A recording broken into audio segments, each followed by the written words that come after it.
નમસ્કાર વિદ્યાર્થી મિત્રો, આજે આપણે આ નીટના લેક્ચરમાં તુલનાત્મક બાહ્ય રચના અને અંતસ્થ રચનાના પુરાવાની વાતને આગળ લઈ જઈએ.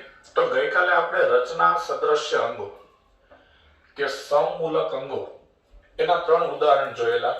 યાદ કરીએ. વેલ, ચામાચીડિયા, ચિત્તા અને માનવ આ બધાના અગ્ર ઉપાંગમાં હાડકાની ગોઠવણી સમાન છે. ભુજાસ્થિ, પરીય પ્રકોષ્ઠાસ્થિ, મણિબંધાસ્થિ, પશ્ચમણિબંધાસ્થિ અને અંગુલ્યાસ્થિ જેવા હાડકા આ બધા પ્રાણીઓના અગ્ર ઉપાંગમાં જોવા મળે છે, પરંતુ તેમના કાર્યો જુદા જુદા છે. બીજું ઉદાહરણ જોયેલું પૃષ્ઠવંશી પ્રાણીઓના હૃદય અને મગજ, અને વનસ્પતિમાં એક ઉદાહરણ જોયેલું બોગનવેલના કંટક અને કુકરબીટા એટલે કે કોળાના પ્રકાંડ સૂત્ર. તો આ રચના સદ્રશ્ય અંગો હતા. આ ઉપરાંત હજુ રચના સદ્રશ્ય અંગોના 1-2 ટેક્સ્ટ બુક સિવાયના ઉદાહરણ જોઈ લઈએ. તો વંદો અને મધમાખી ના ચલનપાત. વંદો અને મધમાખીના ચલનપાત.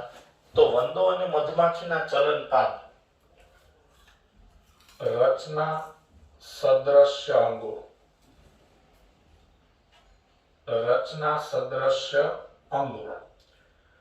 તો રચના સદ્રશ્ય અંગોમાં કાલે જે આપણે ટેક્સ્ટ બુકના 3 એક્ઝામ્પલ જોયા એ સિવાય વંદો અને મધમાખીના ચલનપાત, વંદો અને મધમાખીના ચલનપાત. તો વંદો અને મધમાખીના ચલનપાત છે એમાં ખંડો સરખા હોય. કક્ષ, અર્બુદ, જંઘ, અંતઃજંઘ અને કીટગુલ્પ. તો કક્ષ, અર્બુદ, જંઘ, અંતઃજંઘ અને કીટગુલ્પ એ વંદો અને મધમાખીના ચલનપાદના વિભાગો છે, એના ખંડો છે. પણ કાર્યો જુદા જુદા છે. જેમ કે વંદો છે તેના ચલનપાદ ચાલવા માટે ઉપયોગી છે, અને મધમાખીના ચલનપાદ પરાગરજ, પુષ્પોની પરાગરજ એકઠી કરવા માટે ઉપયોગી છે. ત્યાર પછી હજુ એક ઉદાહરણ જોઈએ. વંદો, મધમાખી અને મચ્છરના મુખાંગો. વંદો, મધમાખી અને મચ્છરના મુખાંગો. વંદો, મધમાખી અને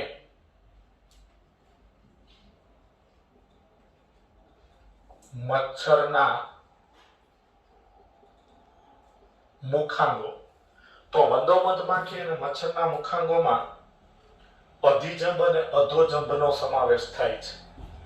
પરંતુ વંદાના મુખાંગો છે એ ખોરાક ચાવવા માટે અને કરડવા માટે ઉપયોગી છે. મધમાખીના મુખાંગો ચાવવાની ક્રિયા માટે ઉપયોગી છે, અને મચ્છરના મુખાંગો છે એ રુધિર ચૂસવા માટે ઉપયોગી છે. તો કાર્યો કંઈક અંશે જુદા છે. એટલે કાર્યો જુદા છે, રચના સમાન છે, એટલે રચના સદ્રશ્ય અંગોના ઉદાહરણમાં આપણે તેને લઈ શકીએ. ત્યાર પછી પુરુષના શુક્રપિંડ અને સ્ત્રીઓના અંડપિંડ સમાન ભ્રૂણ પેશીમાંથી વિકાસ પામે છે. તો પુરુષના શુક્રપિંડ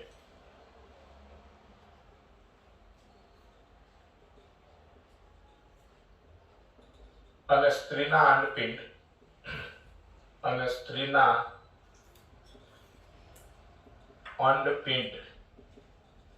તો પુરુષના શુક્રપિંડ અને સ્ત્રીના અંડપિંડ સમાન ભ્રૂણ પેશીમાંથી વિકાસ પામે છે.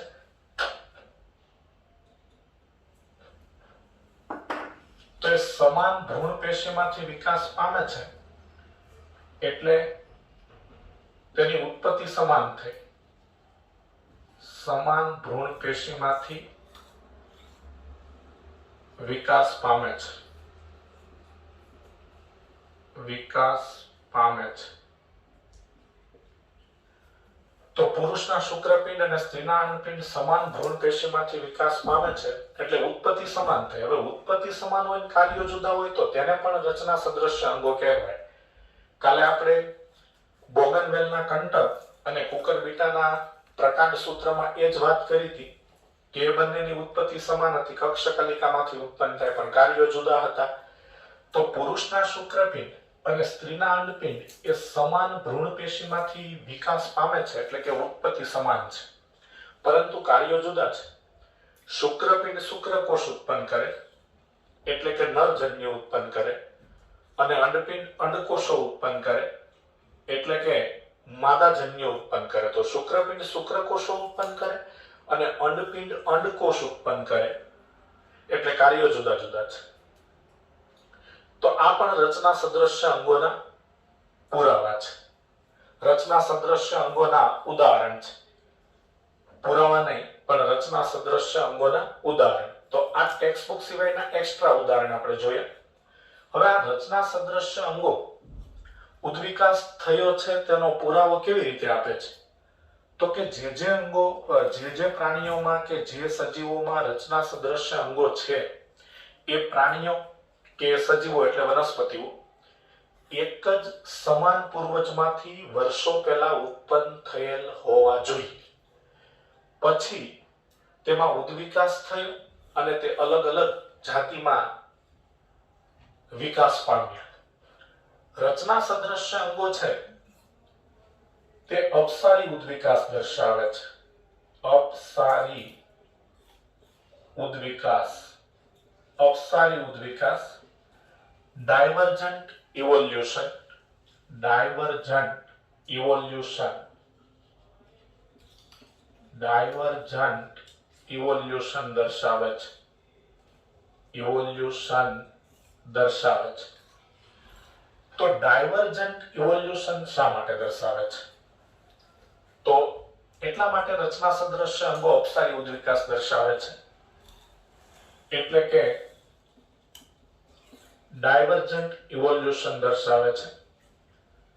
તો ડાયવર્ટ થવું તેનું કારણ એ છે, હમણાં આપણે વાત કરી કે આ જે બધા રચના સદૃશ્ય અંગો ધરાવતા સજીવો છે એ વર્ષો પહેલા એક જ પૂર્વજમાંથી ઉત્પન્ન થયેલા હોય અને પછી તમને જુદા જુદા વસવાટમાં જવાનું થયું અને વસવાટ સાથે તમને અનુકૂલનો સાધ્યા, એટલે તેમાં કાર્યો જુદા જુદા વિકાસ પામ્યા, એટલે આમને અપસારી ઉદ્વિકાસ કહેવાય. દાખલા તરીકે આપણે કાલે એક ઉદાહરણ લીધું હતું, વેલ, ચામાચીડિયું, ચિત્તો અને માનવ, એના જે અગ્ર ઉપાંગ છે એમાં હાડકાની ગોઠવણી સમાન છે.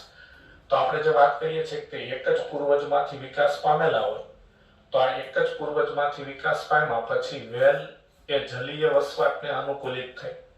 જલીય વસવાટને અનુકૂલિત થઈ એટલે તેનું નિવાસ સ્થાન છે એ જલજ છે, એટલે જલજ નિવાસ સ્થાનને અનુકૂલિત થવા માટે તેના અગ્ર ઉપાંગ તરવાનું કાર્ય કરવા લાગ્યા. ત્યાર પછી ચામાચીડિયા,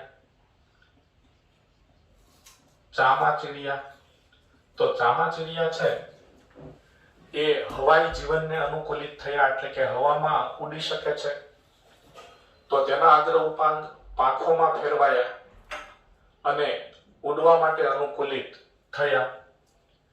ત્યાર પછી ચિત્તો છે એ તેના નિવાસ સ્થાનને અનુકૂલિત થવા માટે તેના અગ્ર ઉપાંગો ઝડપી દોડવા માટે મદદરૂપ થયા.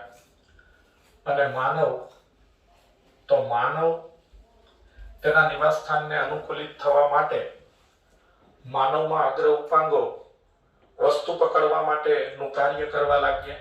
તો આ રીતે એક જ પૂર્વજમાંથી આ બધા સજીવો ઉત્પન્ન થયા હોવા જોઈએ અને પછી તે જુદા જુદા નિવાસ સ્થાનોમાં રહેવા લાગ્યા અને તે નિવાસ સ્થાનોને અનુકૂળ થઈ અને તેનું જીવન આગળ વધવા લાગ્યું, એટલે એ બધા સજીવો અલગ અલગ જાતિઓમાં વિકાસ પામ્યા. તો આ રીતે એક જ પૂર્વજમાંથી ઉત્પન્ન થયા હોવા જોઈએ અને પછી તે અલગ અલગ જાતિમાં વિકાસ પામ્યા.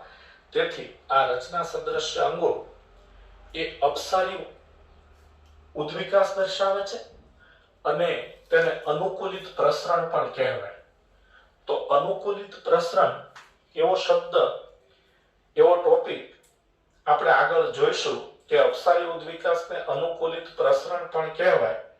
બરોબર, એટલા માટે અનુકૂલિત પ્રસરણ પણ કહેવાય કે ઘણી બધી જાતિઓ એક જ પૂર્વજમાંથી ઉત્પન્ન થઈ હોય, પછી અપસારી થઈને એટલે ડાયવર્ટ થઈને તે નવા નિવાસ સ્થાનોમાં અનુકૂલિત થવા માટે નવી જાતિમાં ફેરવાઈ ગઈ હોય, તેથી તેને અનુકૂલિત પ્રસરણ પણ કહે છે. તો અપસારી ઉદ્વિકાસને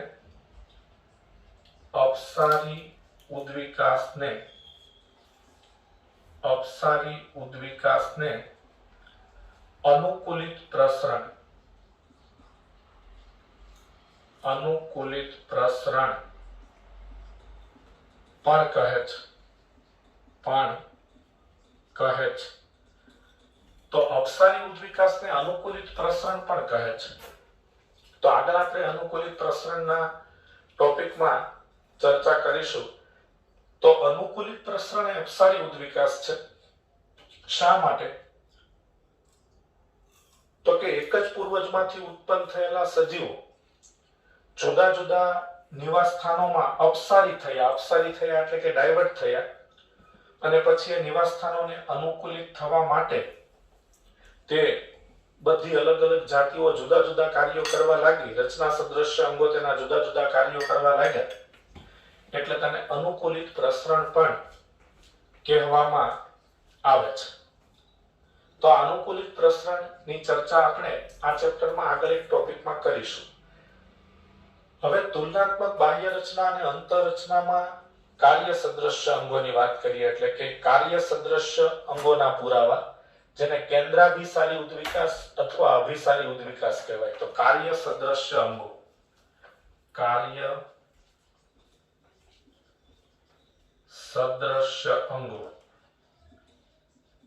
તો કાર્ય સદૃશ્ય અંગો જેને કેન્દ્રાભિસારી ઉદ્વિકાસ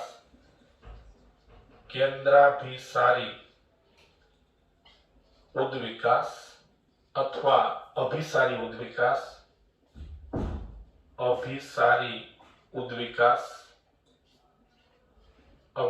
ઉદ્વિકાસ અથવા કન્વર્જન્ટ ઇવોલ્યુશન કહેવાય.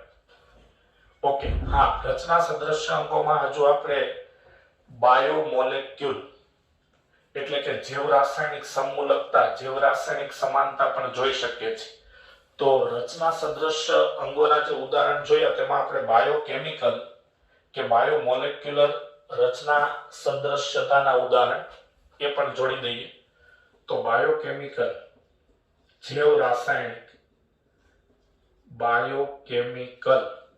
અથવા જૈવ રાસાયણિક તો બાયોકેમિકલ અથવા જૈવ રાસાયણિક કે બાયોમોલેક્યુલ, બરાબર, રચના સાદ્રશ્યતા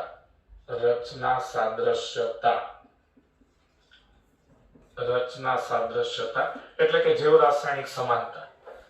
તો જૈવ રાસાયણિક સમાનતાની ઉદાહરણની વાત કરીએ તો એપ અને માનવના રુધિરમાં એક જ પ્રકારનું પ્રોટીન છે.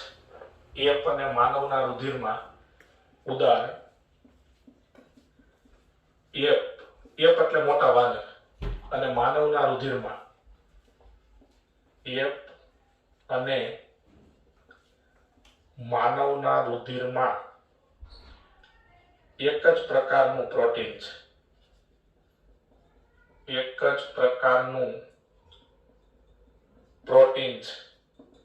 તો એપ અને માનવના રુધિરમાં એક જ પ્રકારનું પ્રોટીન છે, એટલે કે એપ એટલે કે મોટા વાનર અને માનવના રુધિરમાં આવેલ પ્રોટીનની રચના સમાન છે. તો પ્રોટીન એ બાયોકેમિકલ છે, જૈવ રાસાયણિક પદાર્થ છે.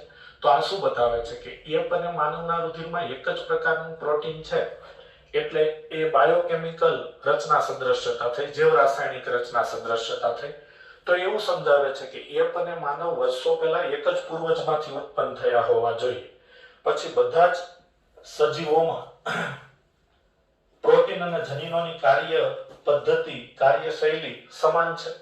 બધા સજીવોમાં પ્રોટીન અને જનીનની કાર્ય પદ્ધતિ સમાન છે, એટલે કે જનીન દ્વારા પ્રોટીનનું સંશ્લેષણ થાય અને પ્રોટીન ઉત્સેચકો તરીકે વર્તે, તો બધા સજીવોમાં ઉત્સેચકો પ્રોટીનના બનેલા છે. બધી લીલી વનસ્પતિઓમાં પ્રકાશ સંશ્લેષણની ક્રિયા ક્લોરોફિલ દ્વારા છે. તો આ જે બધા બાયોકેમિકલ રચના સદૃશ્યતાના ઉદાહરણ છે, આ ઉદાહરણ ટેક્સ્ટબુકમાં નથી, પણ હમણાં હું બોલ્યો કે બધા સજીવોમાં પ્રોટીન અને જનીનની કાર્ય પદ્ધતિ સમાન છે, બધા સજીવોના ઉત્સેચકો પ્રોટીનના બનેલા છે, બધી લીલી વનસ્પતિઓ ક્લોરોફિલ દ્વારા પ્રકાશ સંશ્લેષણ કરે છે. તો આ બધા બાયોકેમિકલ રચના સદૃશ્યતાના ઉદાહરણ છે જે સમાન પૂર્વજો હોવાનું દર્શાવે છે. એટલે કે જે સજીવોમાં સમાન બાયોકેમિકલ જૈવ રાસાયણિક પદાર્થો છે એ બધા સજીવો વર્ષો પહેલા એક જ પૂર્વજમાંથી ઉત્પન્ન થયેલા હોવા જોઈએ અને પછી ઉદ્વિકાસ થતા તે જુદી જુદી જાતિઓમાં ફેરવાયા હોય. ઓકે, હવે કાર્ય સદૃશ્ય અંગોની વાત કરીએ. તો સદૃશ્ય એટલે સમાન, તો કાર્યો સમાન પરંતુ રચના જુદી. હા, ઘણી વખત બાહ્ય દેખાવ સરખો હોય, રચના જુદી એમ આપણે વાત કરીએ છીએ, તો બાહ્ય દેખાવ સરખો હોય પરંતુ અંતર રચના તો જુદી જ હોય, મૂળભૂત રચના તો જુદી જ હોય. તો કાર્યો સમાન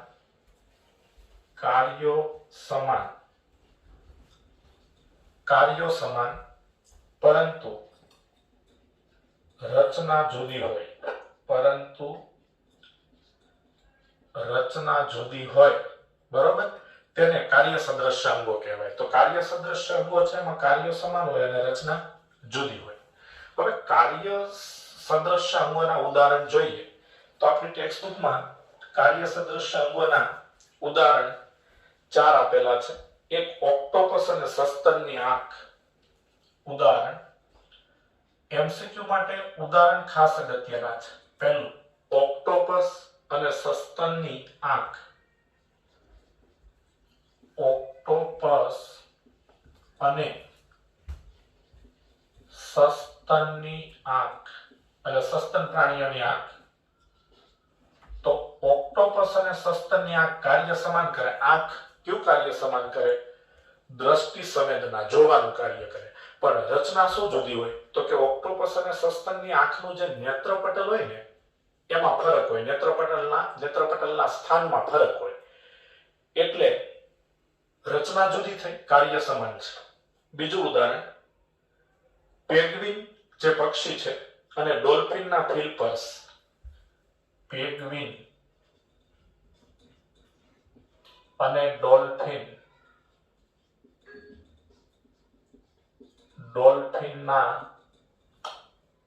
ફિલિપર્સ.